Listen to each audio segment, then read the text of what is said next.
আমার 5 জন বোন, আমি একমাত্র ভাই। আমাদের সম্পদ মোট 170%। আমাদের এলাকায় যৌতুকের প্রচলন থাকার কারণে প্রায় 70% জমি বিক্রি করে তাদের বিবাহ দিয়েছি।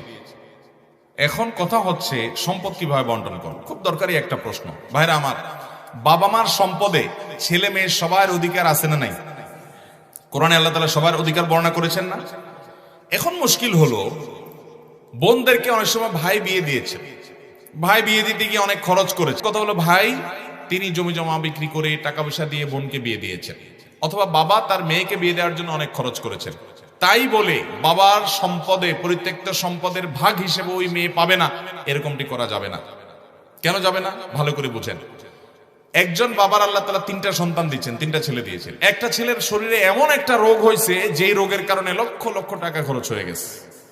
তাই বলে সে কি সম্পদ পাবে না বাবা মারা যাওয়ার পরে?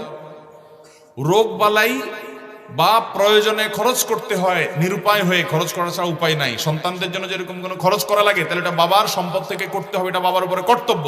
বাবা মারা গেলে বড় ভাই থাকলে তাদের উপর এটা কর্তব্য, তারা তাদের কর্তব্য পালন করেছেন। বিনিময়ে আল্লাহর কাছ থেকে পুরস্কার পাবেন, একটা টাকাও নষ্ট হবে না, সবগুলোর বিনিময়ে আল্লাহ তাআলা বুঝাই দিবেন। এটা মন খারাপের কিছু নাই। আপনি এই কথা বলে টাকা কাটাকাটি করতে পারবেন না যে আমি তো বোনকে বিয়ে দিয়েছি যৌতুক দিয়ে বা টাকা পয়সা খরচ করে, অতএব তাদেরকে বাবার সম্পদের ভাগ দেব না বা ওইটা মাইনাস করে ভাগ দেব। নো, এটা করতে পারবেন না। কারণ ওই যে একটা ছেলের অসুখ হলে তাকে যে সম্পদ থেকে বঞ্চিত করবেন সে সুযোগ নাই।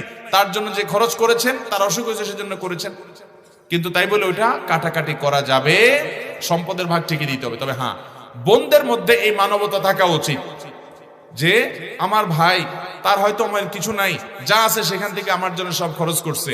এখন আবার বাবার সম্পদে আমি যদি সমান ভাগ তার কাছ থেকে পুরোটা নিতে চাই, তাহলে ভাই কষ্টে পড়বে। আল্লাহ হয়তো আমাকে একটু ভালো রেখেছেন, তখন বোনদের মানবিক দায়িত্ব, ঠিক আছে বাবার সম্পদে আমার এতটুকু পাওনা হয়েছে, কিন্তু ভাই আপনি যা করছেন সেটা তো আমি কখনো শোধ করতে পারবো না, আমি এখান থেকে খুশি হয়ে আপনাকে এতটুকু ছেড়ে দিলাম, অথবা আমি এটা নিলাম না, বা আমি এতটুকু নিলাম বাকিটা আপনাকে দিয়ে দিলাম। এটুকু বোনদের খেয়াল করা উচিত।